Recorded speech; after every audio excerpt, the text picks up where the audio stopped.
Okay, good evening, everyone. I'm Pamela Dellal, the director of the Bach Institute, and I'm delighted to welcome you to the final evening event of our special intensive week, a presentation by Wendy Heller on the topic, Listening to the Female Voice in Bach Cantatas. I'm personally extremely excited to have Wendy with us this evening. She has a remarkable, distinguished scholarly career. She is currently the Scheide Professor of Music History at Princeton University and serves as the director of the program in Italian Studies. I know you can see all of this on your program as well. I do think it's fantastic that her interests range very widely, Baroque music, but also Italian, emphasis on gender and sexuality, art history, Italian literature. She also trained as a singer. So she has the sensibility of a performer as well as a scholar. And this, I think, is a very important part of what she shares with us.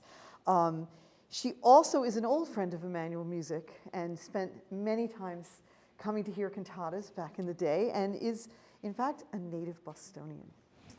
So, so I think without further ado, I would like to welcome Wendy. Thank you. Thank you. Thank you, Pam, and it's really a pleasure to be here. I scarcely recognize Boston. It's not the city that I grew up in, and I've been in New Jersey now for 20 some odd years, but there is this sense of home, and I still have a 617 area code on my cell phone, so I'm very proud of that. So tonight, I'd like to share some of my thoughts with you about, really about this question of gender in Bach cantatas, and some of the work I've done comes out of, I think it was about 7 or 8 years ago, I was asked to speak at a conference at Yale. Marcus Rothy had invited me to speak at a conference on Bach and women. And I thought, well, there are no women in Bach. What am I going to talk about? And but the more I began to think about it and was encouraged by my friends who are card-carrying Bach scholars, whereas I'm more of a I don't know, my card hasn't been issued yet, though maybe it will be one of these days. I began to think about it, and it's really been a very exciting topic, and this is also music that I just love and love to sing and love to think about. So I'm eager to share some of my thoughts with you. We'll listen to a lot of music. I'll raise some issues, and I'm happy to answer any questions and hear your thoughts. So without further ado, then, I'm going to begin with our first piece we're going to listen to, and I know you're not going to necessarily be able to see all the details of the slide, the music on the slides, but look for the contours. It's to, keep you focused on the topic. So, so this is the opening aria of BWV 32, Liebster Jesu mein Verlangen, and recording sung by Claren McFadden, conducted by John Elliott Gardner. And I chose this because this is one of the most sumptuous, sensuous arias I think that Bach has written, though one could have various nominees for that. But it has this marvelously sinuous oboe line, all of this chromaticism, and all the psi motives. I want you to listen for the chromaticism, listen to the psi motives, and we'll just start with the ritornello and hope that when I push the button, the music starts.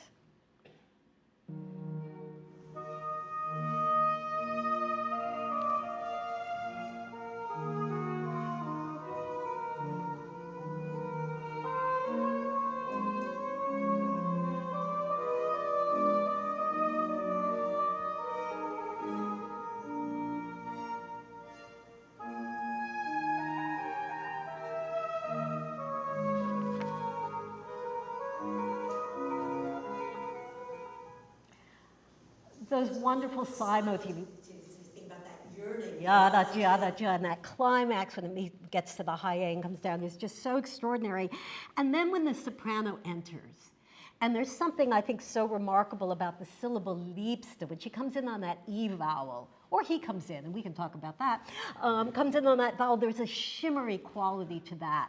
And of course, then that intimate relationship between the voice and the oboe, which is so extraordinary.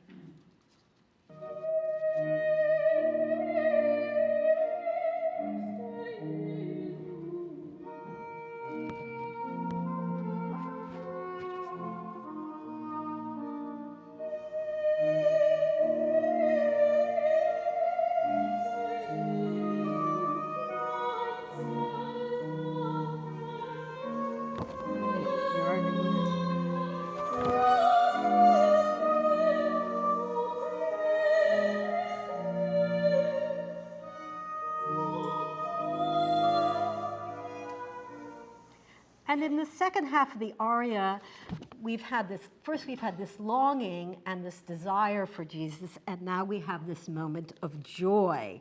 As we have this marvelous moment, which I'll play, we hear it, ach, mein Hort erfreue mich, we have this joyful melisma, and where we've had all that kind of jada, jada, here it's all smoothed out with these sort of luscious 30-second notes. And so listen for that, so we see the joy. Example one is joy in 30-second notes. I'm not sure that's so joyful for the people singing them, but never mind. Joyful 30-second notes. And then one of the things to note is the very final line of the cantata, ah, my refuge, glad in me, utterly contented, let me embrace you. We get that sigh motive again, but it's transformed because we've gone from longing to sort of incorporating that sigh into the moment of joy.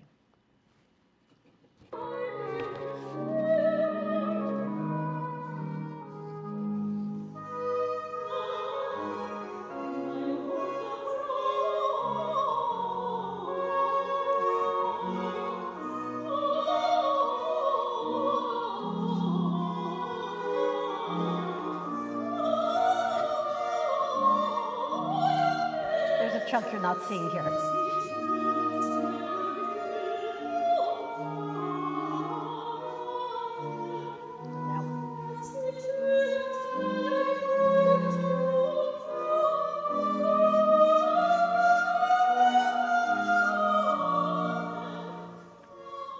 going to apologize only once for all the times I'm going to cut off really beautiful music tonight. So that's my blanket apology.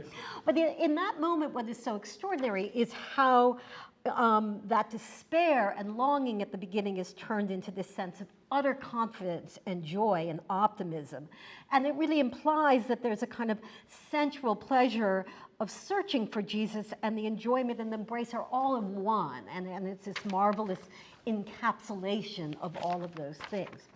So, Liebste Jesu, mein Verlangen is one of a number of Bach cantatas scored for soprano and bass, in which the soprano takes on the role of the soul, who first yearns and desires union with Christ, and sung by a bass. Christ is usually bass, almost always, a couple of exceptions, and then that union is celebrated. So it's desire, union, and of course the most familiar example of this is BWV 140, Wachet auf, where the first duet between the soprano and the bass, there's that yearning thing, once kommst du mein Heil, ich komme, that whole thing. I'm not going to play that right now, but it culminates in that love duet, at the end of the cantata. I'm sure many of you know that, or all of you know, that really borrows its language, its musical language from the operatic love duet. Of course, I say that as an opera scholar, but it has that intimacy of the two voices coming together.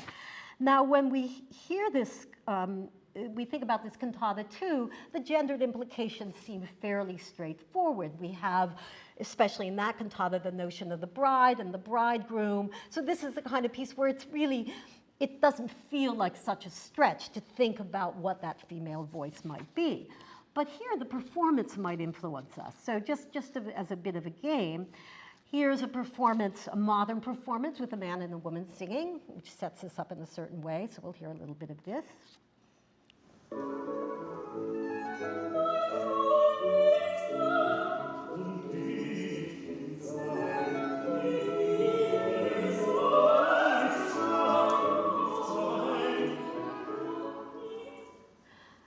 So what happens when we hear that same duet with the boy soprano Alan Burgess and sung with bass baritone Thomas Hampson?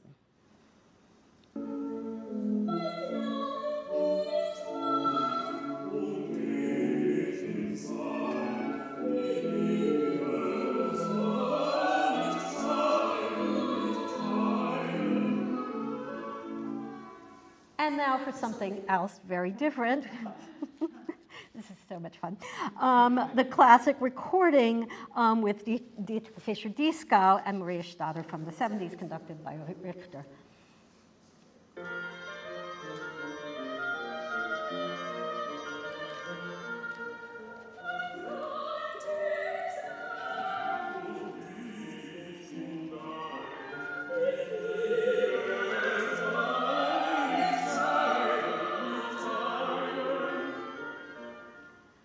talk afterwards which you prefer, having heard all of those.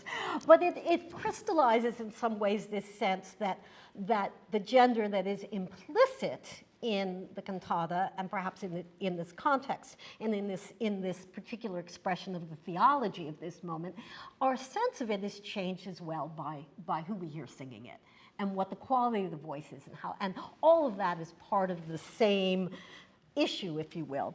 So my talk today, I'm going to pose several questions and maybe try to answer a few of them, is there an implicit voice in Bach's cantata, implicit female voice in Bach's cantatas and other sacred music we can talk about as well, or does the fact that it was written almost exclusively for men and boys preclude that possibility?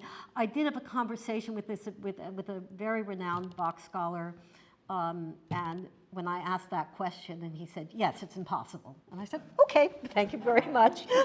Oh, this is being, never mind. Okay, and then what evidence might there be from Bach's time about the role of gender in the expression of Lutheran theological precepts, right? What do we know? Can we identify signifiers of femininity in the music of Bach? And finally, how does this influence now? I mean, how has this happened since the Bach revival in the 19th century? What are the implications for audience members, for all of you who are performing, and particularly in the context of the historical, informed performance movement? How do we think about these issues? So, as we turn to the 18th century, we can think a little bit outside the Bach orbit and think about vocal music and singing in general. And remember that certainly in opera and oratorio throughout much of Europe in the 17th and 18th centuries, men sang women's roles all the time, and very little was said about it. And in fact, it's the lack of commentary on it that sort of surprises people. I mean, a parenthesis to this would be thinking about the castrato, right? And the notion that, nobody walks into a church in the 17th or 18th century and says, oh my goodness, we heard a castrato, how shocking. They don't say that. But had a woman been singing, they might have made a comment about it. So there's this sense that the relationship between the body and voice, I think, is different than the way we imagine it now, or maybe different than in much of the 20th century. I think we're thinking more flexibly about gender and voice and bodies and all kinds of things today. But I mean, an example that comes to mind, not from Bach, but I was thinking about this example today, Handel's La Resurrezione. Margherita Duristante was supposed to sing it, then the Pope says no, and I can't remember the name of the castrato who did sing that part for the actual performance. And then, the next year, Margherita Duristante sings much of that same music, no longer being Mary Magdalene and now being Agrippina. So the music is slipping between a male singing, castrato singing Mary Magdalene, Margherita Duristante singing Mary Magdalene, and now she's the mother of Nero, poof. I mean, that kind of flexibility of music and sound and so on is so much a part of 17th and 18th century music. And the idea that voice might have certain assumed gender qualities regardless of what body was singing it is certainly in the air. And one of my favorite quotes is one from Bach's Leipzig colleague, Johann Christoph Gottsched, and he writes, he's talking possibly about secular cantatas, we're not really sure, but I hereby do not censure those composers who amuse us by a variety of nice things at the same time, but these should only be duets, as in cantatas with two singers, similar to two people having a conversation. So there's something very human about that, right? There might indeed be some males who are singing in the performance, a masculine bass or tenor, for example, who portray envy, scorn, pride, or the four seasons. And similarly, the alto and discant for female persons, and he uses the phrase weibliche Personen, who, for example, are held to represent love, beauty, reason, the fear of God, and so forth. How often this principle is violated, I dare not even imagine, and so on. Which is typical universal, right? Everything you complain about, somebody's probably doing. But what he is nonetheless doing is he's associating certain abstract concepts with altos and sopranos, and others with tenors and basses. And that suggests, again, that abstract ideas can have a kind of gender persona. And I give as one example, this is a contemporary drawing of one of many drawings that present the soul as a woman. This is the cage soul, and there she is, a woman in this enclosure. And this is illustrating Psalm 142, line 7, where there's a line about the imprisoned soul. But it gives a sense that, yes, the soul can be female. So our understanding of women in Bach cantatas can also be examined by thinking about specifically Lutheran ideas about marriage and femininity. And I've put a few quotes here on the slide that describe some of the ways that Luther describes marriage. And it is so familiar, it feels like we're just back in Cantata 140. Just as the bride loves the groom, so does Christ love us, and we him, if we believe and are a true bride. The bride lets nothing else satisfy her and is insatiable, but desires only the groom himself, as she says in the song, "My beloved is mine and I am his," Song of Songs, right? And then we start to think about the appearance and the way that a woman speaks.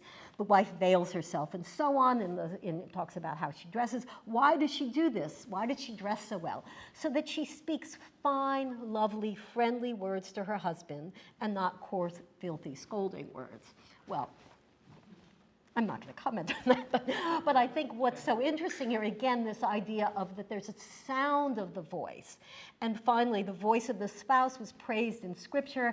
John says of Christ, who as a bride, he hears her voice that is drumming and piping. The gospel is her pipe and drum. So there's a sense of this desire for the woman to speak, to make music, to make sound, and to make beautiful sounds.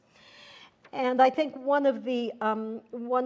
see something of Luther's insistence on the importance of women in his commentary on the Bach Magnificat, or on the Magnificat, and I'm going to talk about Bach in a moment.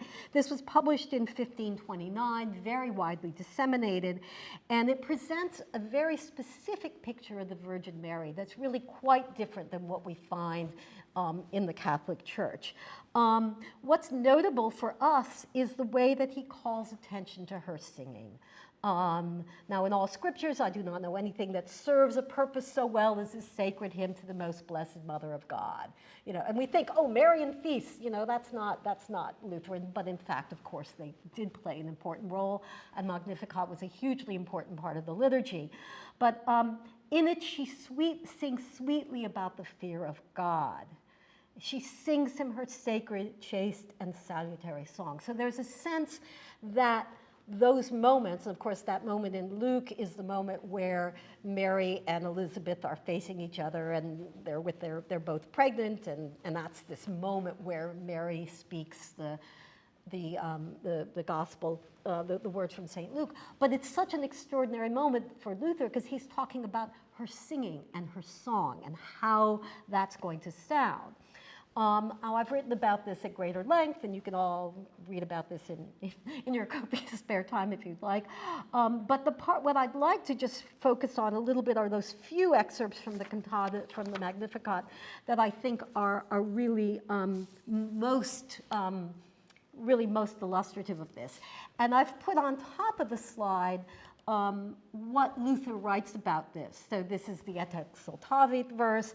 Thus she truly can sing. My spirit rejoices in God, my Savior. It is indeed a spirit that exults only in faith and rejoices not in the good things of God that she felt, but only in God, whom she did not feel and who is her salvation, known by her in faith alone. A lot of Luther's view of Mary is that she never boasts, she's very modest, she doesn't brag ever, but she feels these things. And so what do we get with this? We get this glorious 3/8 minuet that just bounces off the page in this really magnificent way with these wonderful little turns and ascending sequences. And so.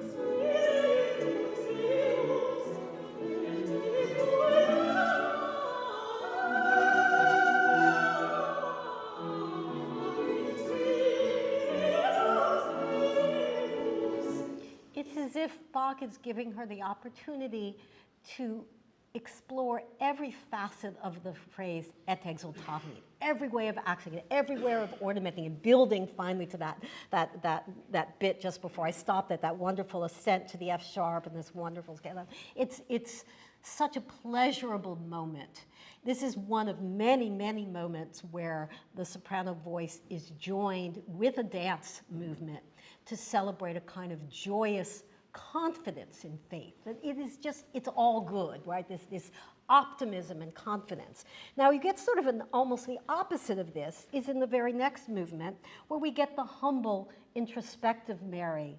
She points to nothing but her low estate, in that she was content to remain the remainder of her days, never seeking to be honored or exalted. And again, that's part of the Lutheran view that Mary is sort of the perfect girl next door. She's not the queen of heaven. She's something else, right? And there are a lot of wonderful sermons on Mary that are teaching women to be more like Mary. Luther talks about her humility and says, note that she does not say men will speak all manner of good of her, but praise her virtues, exalt her virginity or humility. She can't be praised in a way because that's beyond her because she's so humble. And so what do we get? This, again, another wonderful, sumptuous, chromatic oboe line, reminiscent a little bit in some ways of Liebster Jesu mein Verlangen. This one, the 32nd note play, the wonderful turn on the quia, which we'll hear in just a moment. And we're in these sharp B minor, E minor keys. I know some of you would have heard my former dissertation advisor, Eric Chafe, a few weeks ago, and this is the kind of issue. I also learned a lot from him, so I have to give credit where credit is due, having studied with him at Brandeis. But these sharp keys really do matter here, and it's part of the drama of this moment.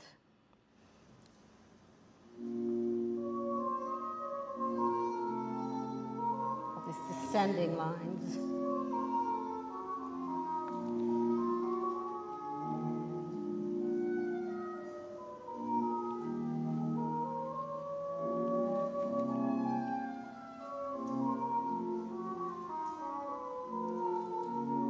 Again, the E vowel, which I think has a real pinginess here.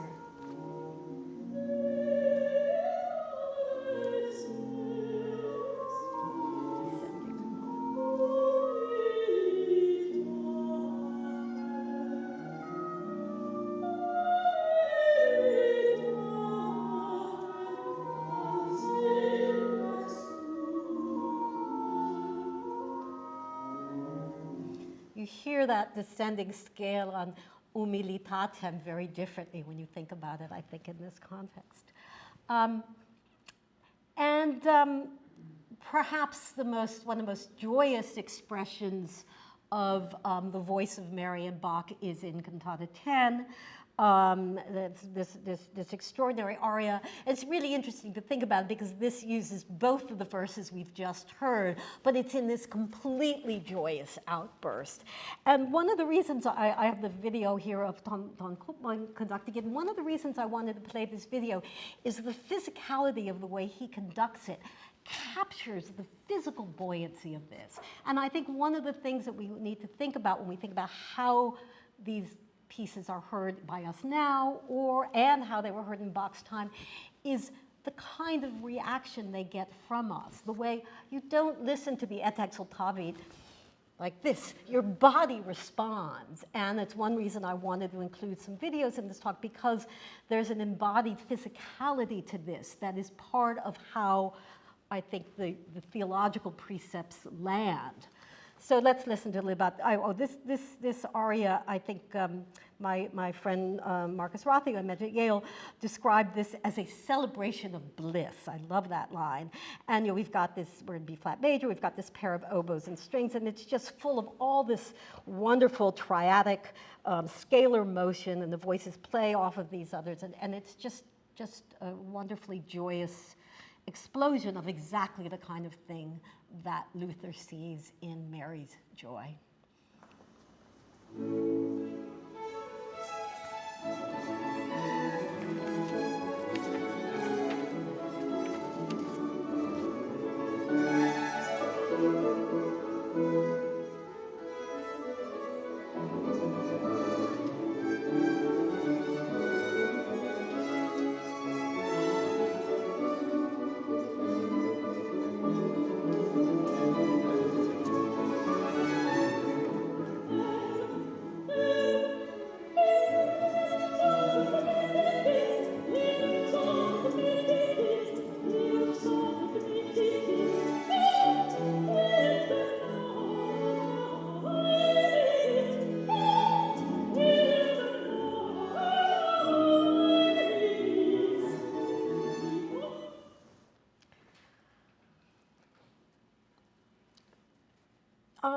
in these arias for the soul or for the Virgin Mary, again, the case is I think, more persuasive. We can see we have the voice of Mary in Magnificat. We have the soul in Jesus, which has a gendered sense. What happens in other arias where things are more abstract? Again, can we point to what some of these signifiers, musical signifiers of femininity might be? So let's consider this aria, Erfüllet ihr himmlischen göttlichen Flammen, from the first cantata. And this is a cantata that was composed for the Feast of the Annunciation. Okay, so we have a little Mary happening here. First performed March 25th, 1725. It's based on Philipp Nicolai's hymn, Wie schön leuchtet der Morgenstern, and that's typically assigned during Epiphany, but it was sometimes used as a wedding hymn as well. And here the sense of the feminine really emerges from the liturgical context in some ways, a Marian feast, and from the hymn, which Nicolai himself described as a spiritual wedding song of the faithful about Jesus Christ, her heavenly groom, and so on. So this aria the aria itself is a paraphrase of the hymn, and it concentrates primarily on this notion of these divine flames, fill you heavenly divine flames. And again, I think there's a physicality to this as well, right? Just even what that image is. And this is one of the, a number of arias, soprano arias, that Bach uses the oboe da caccia, which of course has a very, very special sound. Another reason I wanted to see it in the video, because there's something, again, about watching it played. But what's wonderful about this is it's a dance, again, but here it's a bourrée. And there's a kind of bucolic, almost earthy feeling that the oboe da caccia lends it in, of course, this very exalted moment. So a bit of this.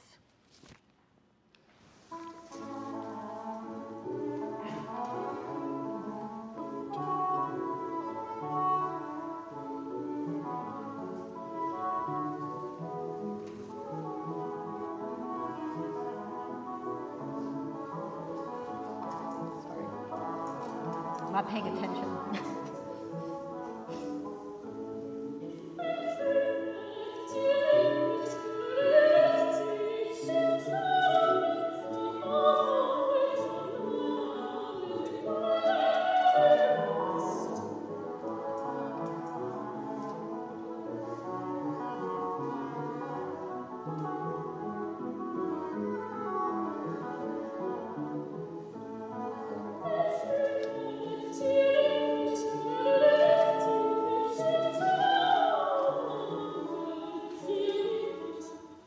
There's something so remarkable about the quality of that oboe da caccia in the tenor range and the way the soprano sounds above it, and those moments when she comes in with her first entrance, and the oboe da caccia is holding out that note, and you hear that sound against it. It's just a really extraordinary moment, but enlivened physically by this dance. So another example, the fun I had choosing these examples, a yearning for comfort rather than passion is expressed in another aria that uses the oboe da caccia in the context of a dance, and this is Höchster Heilige Geist, and from Cantata 183. And this is, here there is a slight other whiff of a female voice in that this is one of the cantata texts penned by Christiane Marianne von Ziegler. So there is a female author behind this. And it is one of a number of cantatas where the soprano provides the kind of culmination of a theological process as we move in this cantata from the voice of Christ in the first movement to a tenor aria dealing with adversity and persecution through service to God, an alto recitative, accompanied recitative that speaks of comfort and a willingness to make sacrifices, and we'll talk some about altos, I promise. Finally moving to this moment where there's a kind of comfort and confidence in what the Holy Spirit, I have no idea why. Microsoft is doing something commanding here, so let me just see if I can get rid of this. Allow. All right, very good. it's everywhere. Microsoft is taking over my life. So I think this is, again, a really quite extraordinary one. Let's see what I wanted to say about this. Again, the positive expression of faith is accomplished with a minuet. Another minuet in 3/8, this very light-hearted minuet, saturated with a very distinctive motive. The first beat has this kind of 32nd note figure followed by 2 8th notes. You're getting this sort of constant, this permeation of this sort of rhythmic motif, and then the wonderful play with, again, the oboe da caccia. So enough talk, let's listen.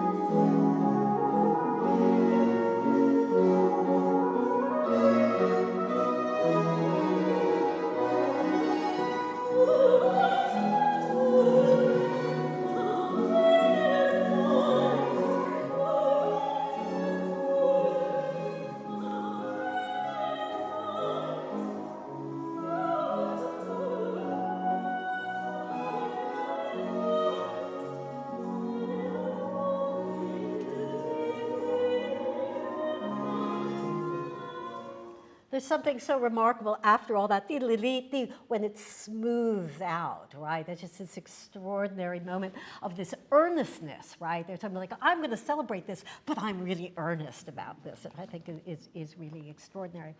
And this, I think, is one of the most extraordinary pieces in the repertory. But then you say that about all of them, so it's, you know, it's which of these arias do I like? The one I'm playing now, right? But there's a sense of other certainty and faith is conveyed in this extraordinary aria, Jesu deine gnaden Blicke, from the Ascension Cantata, Cantata 11, where many of the other arias in that cantata again express anxiety and fear about Jesus' departure. It is the soprano, again, the final solo voice to be heard in the cantata, who is certain, who is expressing this absolute confidence in Jesus' love and grace perpetually bestowed by his glance. And this is captured by one of my favorite techniques in all of the music, and with no offense to the continuo players here, but when the continuo drops out and you get all this other stuff, it is just amazing, right? And of course, it reminds us of, aus Liebe will mein Heiland sterben from St. Matthew Passion, that sense that the continuo drops out and you've got this sort of elevated floating thing. And in this case, again, it's the transverse flutes and the oboe just supported by the violins and viola. So let's hear a little of this because it's just so glorious.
And one of the things that's so extraordinary about this, and that maybe gives us confidence in really reading this as in a female voice, is the fact that he wrote that this music was in a secular cantata, BWV Anhang, number 196, with a text by Johann Christoph Gottsched, who we've just heard about, being, very concerned about the right voices. And this is, the aria is sung by Modesty.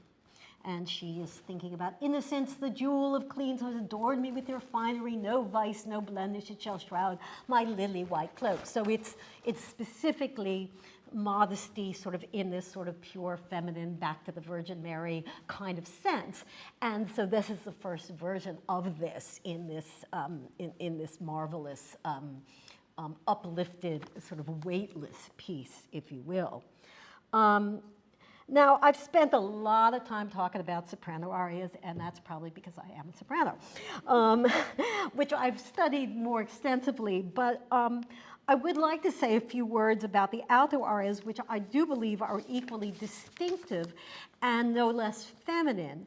So if the soprano arias tend to focus on these joyful, optimistic moments or sensual ones, on the other hand, I think these two sides really beautifully illustrated by those two arias from the Magnificat.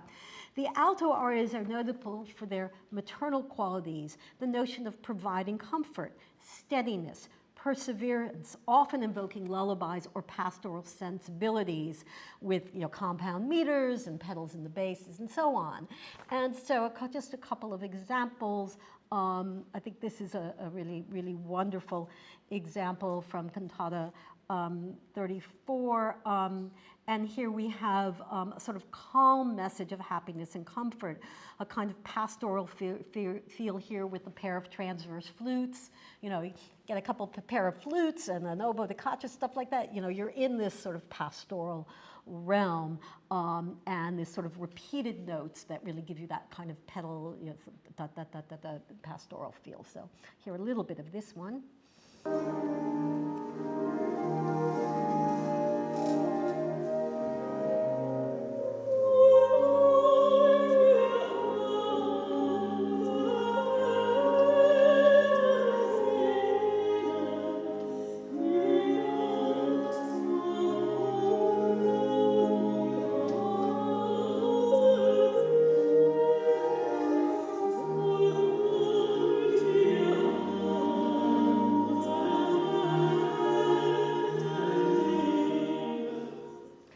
And then I think, again, a very well-known piece, but I think that really captures this so well, is the opening aria from Cantata 170 in 12/8 with a text that really invokes a kind of lullaby feeling, right? It's really, really beautiful.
I know Cantata 3 is on some of your minds, and you might think about what happens when we put those soprano and alto voices together. A similar kind of, you can think about the keys too, but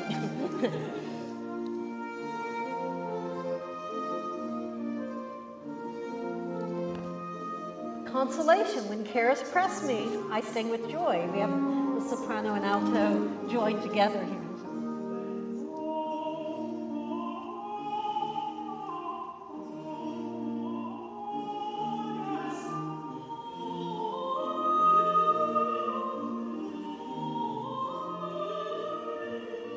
And again, I'll tell you who these ladies are in a moment. And again, we have a sense of progression through the cantata. This is, again, the penultimate movement before the chorale. So we've gone from all that dark stuff, thinking, you're sitting there in the church and it's cold, right? It's hours. And finally, you get to hear these wonderful high voices providing comfort. So what do we make of all this? Of course, none of this is systematic. And when I first started working on this, I resisted the idea that I'm going to make a big table and I'm going to list all the Bach soprano arias and all the...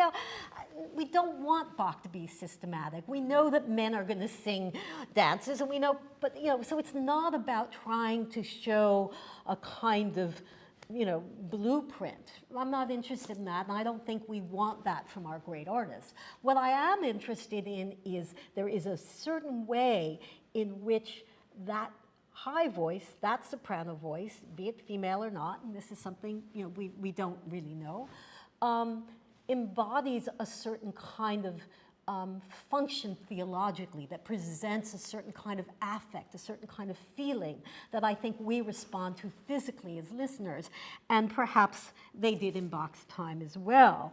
And certainly we can note that the scoring is as careful for voices as it is for instruments. When he's using a transverse flute or he's using an oboe da caccia, he's thinking about something, and the voices matter.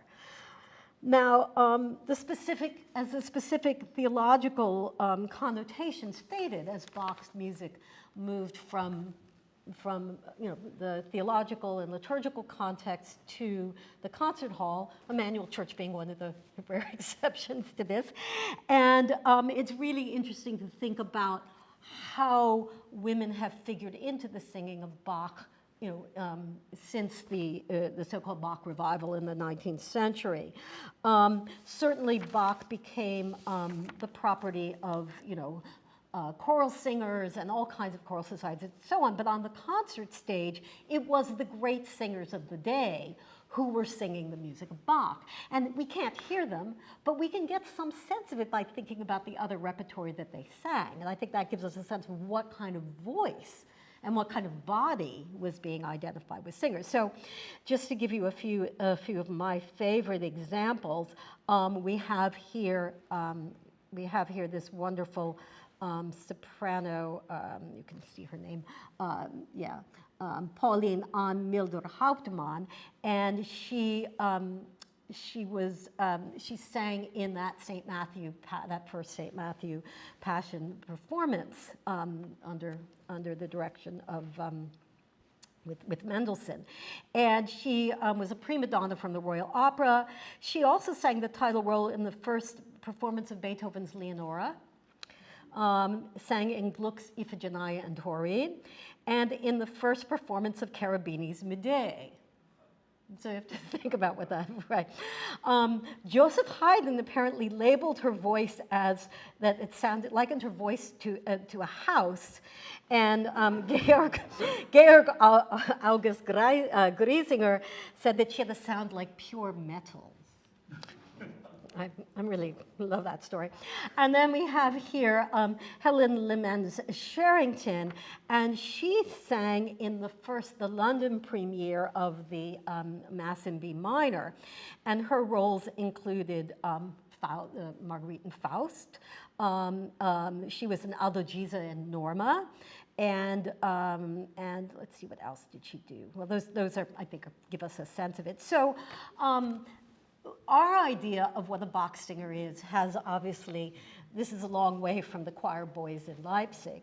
Now, when we move to the 20th century and think about recordings, we certainly have the first singers who sang here. So a performance of Cantata 61 by Handel and Haydn Society in 1883 for the 400th anniversary of Luther's birth featured Mrs. George Hensel, Lillian Jane Bailey as the soprano soloist. And a review said that she mustered the difficulties of the aria. So I think there's a sense that maybe Bach was regarded as very difficult.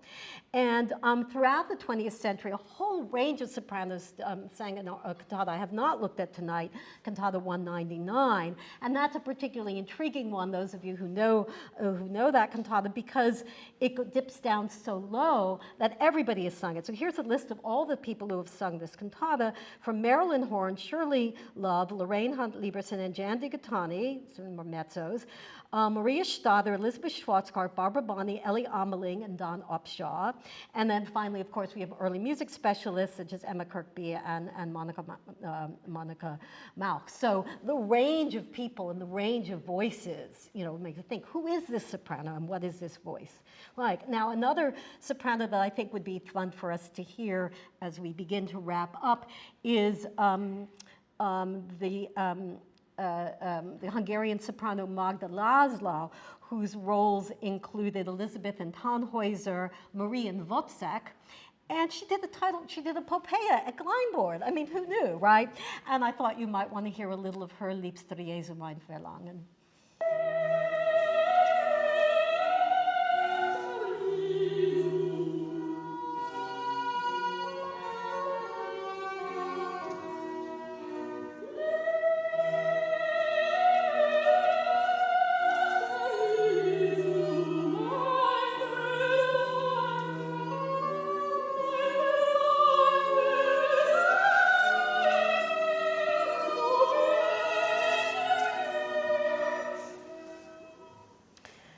I guess one question is, where have all the boys gone?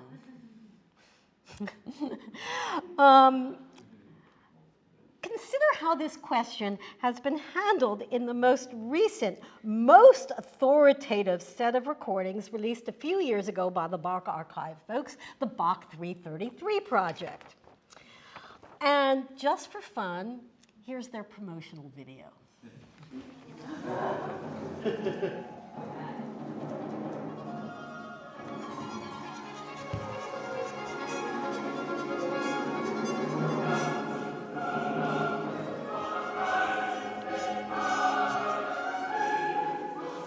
280 hours. The biggest in recording history.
Really remarkable. In this set, the performance of the cantatas are all by the major early music groups prominent today. You saw many of the names. Historical recordings are relegated to another section called vocal traditions. And this features primarily singers, players, conductors who either do not specialize in historical performance or whose recordings were made before it was a thing, right? We could argue about that too. But what's really interesting is that every single recording in the main body of this, the regular, hand-picked recordings from the Bach archive, every single one of them features a female soprano. There are only 2 recordings by boy sopranos in the entire set, and they're relegated to the vocal traditions, along with beautiful recordings by people like Maria Stader or Elizabeth Schwarzkopf and so on, right?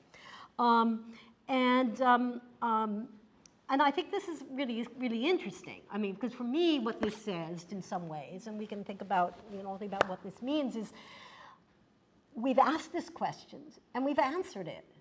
We want to hear, or audiences or people who are producing recordings, or Bach scholars want to hear a female voice doing this. That's what they want to hear, and that's what they want to see. Now, how this was thought of in Bach's time, was the feminine imagined behind this? Obviously, we can't know. And we certainly have to take account of the fact that with a later puberty, the sounds that those boys would have made are very, very different than those, choir boys who sang in the harmonica recording in the 70s. So there's a gap here that we can't possibly fill, right? How a boy soprano sings when they've been training for 7 or 8 years is going to be very different than when puberty is hitting at 12 or 13. So all of these are factors. And I haven't even brought up the countertenor question, which we could talk about too. But I think what this does do, I hope, is help us listen to a sense of what femininity as an abstract concept means in the theology and in the affect and in the drama and passionate nature of these cantatas. And that it's hard not to imagine that for Bach's congregants, that when they would hear these things, they think about the dances, or they think about the mother, or they think about the daughter doing that sort of minuet, or they feel these things in a way, or they think about their marriage, and they understand religious passion in human terms. And Bach's music does that, I think, in an extraordinary way. And we can't answer these questions, but I think it's a lot of fun to ask them. So with that, I will conclude and say thank you.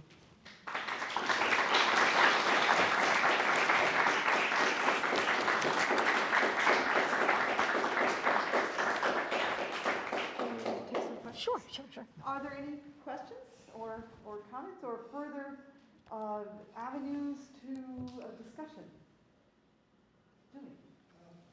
You didn't mention what I consider the most obvious one, which is the episode role, particular role of participatory. Yeah. All the mental roles are feminine in him. I think that's right, and I thought about that, and I was trying to I sort of cheated with my Magnificat examples, because I think thinking about the Canticle of Mary was what opened this up for me. I was sitting there one day going, there are no women in Bach. Oh, wait a minute, the Canticle of Mary. Oh, and it was like this light bulb went off in my head. But I think you're right. And Christmas oratory is one of those places where you get that pastoral lullaby feeling. And I think, again, you're going to find arias that don't conform to this, certainly, but that sense of care and maternal and warmth that I think is how he's hearing that voice. And that's something I'd like to develop more, as I said, I've spent more time on the soprano arias. Although, as a counterexample to that, the two arias that are most striking, which are Bereite dich ziehen Right. and Schlaf mein Liebster, Right. both have pre-existing secular context where they were very masculine. And this is a really interesting thing, because I did use a parody example, right, where I took, and that's what I used as an example. And, it's a really interesting problem methodologically when you're saying he wrote it in this way here and then he did it here, so it must mean this in this context. It's something I deal with a lot in my Handel work, because he's always borrowing from himself. And again, Mary Magdalene and Agrippina, come on, these are two really, really different women, right? But what's so remarkable, I think, about Baroque music in general is the sense in which something can fit perfectly in one context, and then it fits perfectly in the other context. And it's, as I said, with Handel, I find it just sort of makes my mind, because I want to explain things, and you can't always. So I think that, everything, context matters. The text matters, the context of the pieces that surround it. I think Bach is very careful about where he sets things. I think if you look at some of these pieces, in the context of the really detailed theological work that Eric Chafe does, you really see how often, this idea of this foretaste of heaven, which is something he's written extensively about about the John Gospel and John Passion. It's the sopranos who seem to get there first, right? They're getting this foretaste of heaven. It's really, really interesting. Any other comments?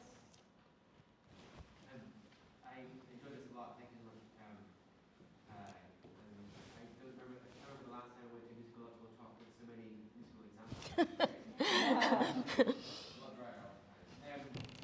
I was struck, you were talking a lot about how the sopranos are used for these affects about confidence or earnestness or modesty. And I was struck that a lot of those could also be seen as like childlike as well. Yep. So especially if we heard a voice soprano singing, you might have thought more about boyish earnestness as well. But that doesn't necessarily mean we can't hear it as feminine as well. But if you talk a little more about the relationship, if we're thinking if contemporary ideas about gender are more or less categorical, how do you think about the child and women both being kind of feminine? Yeah, I mean, that's a really, really interesting point. And I remember, I mean, I think also we can maybe think about this notion of a kind of abstract femininity that is really on a spectrum from childhood through women. Where I feel in some ways that, I mean, there's those sort of lively dances and so on, and the optimism can be very childlike, but there's a depth to the expression in, say, in something like that Liebste Mein Verlangen, where you've got that chromaticism and you've got that sensuality. Now, of course, you can turn the whole thing around and then think, well, it's about desire, and you know, I'm not going to say that boys were not objects of desire as well. So, I mean, you can really complicate that in terms of passive and aggressive and so on. And I'm not sure what I really want to do with that. I think the most important thing is that it's not, you know, boys can be gendered feminine, and it's a complicated construct, right? I mean, we're grappling with everything about what it means to even think about these issues of gender today in ways that my students are aware of these issues in ways that I didn't even begin to think. I would have to point this out to my students, and now they're raising their hand and saying, well, you know, how do I think, you know, it's just, how do I think about castrati, and how do I think about transgender, and how do I think, you know, there are so many issues now that we're thinking about in different ways. But I think there is something very special about this whole cluster of affect and sensibilities that we could certainly map onto boys, and we could certainly map onto women. I think what's interesting is that for 20 and 21st century listeners, they've figured it out. They really want to hear women in this, right? But you're absolutely right, and I wish I had a tidy answer, but then it wouldn't be very much fun if it were tidy. Yeah. Any other questions? I'll ask you a question. Yes, please. So it's hard for me to think about these topics without thinking of Anna Magdalena. Yeah. You know, thinking that he knew a very, very fine female soprano. Exactly. And also Faustina Bordoni, Yep. who was a good friend of his. And you know, there's some speculation about some music for her. And then I keep wondering, are there pieces in the cantata repertoire which were meant to be sung by the Thomas Schule students that maybe he had one of these specific sopranos in his ear? Yeah, and I think that's absolutely possible. And I think, you know, we have to remember with Bach meeting Anna Magdalena, you know, Maria Barbara's been dead for, you know, a year, barely a year, right? She's young, about the same age as his eldest daughter.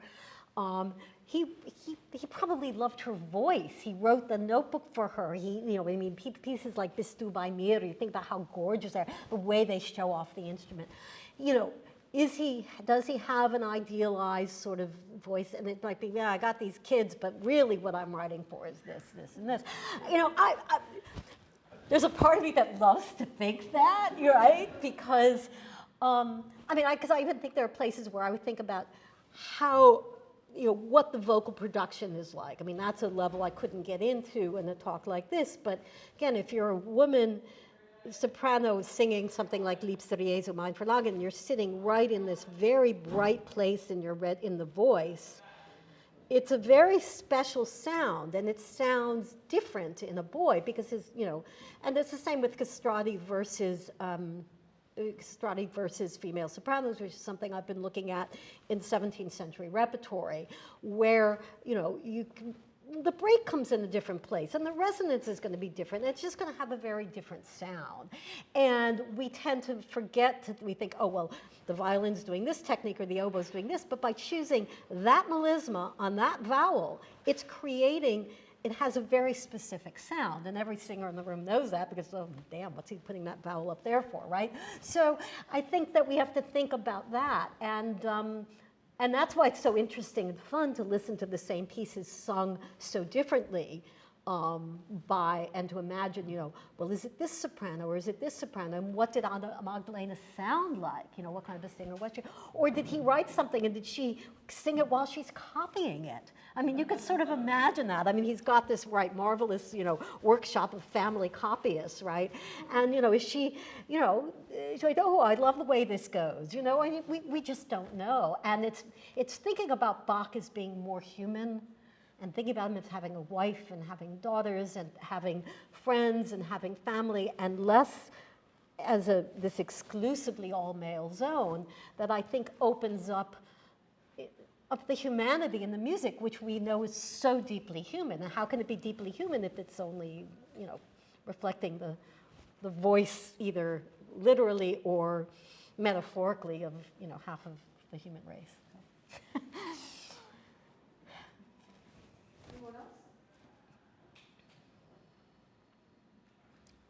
Well, then, I just want to thank you again. Oh, my pleasure. Thank you.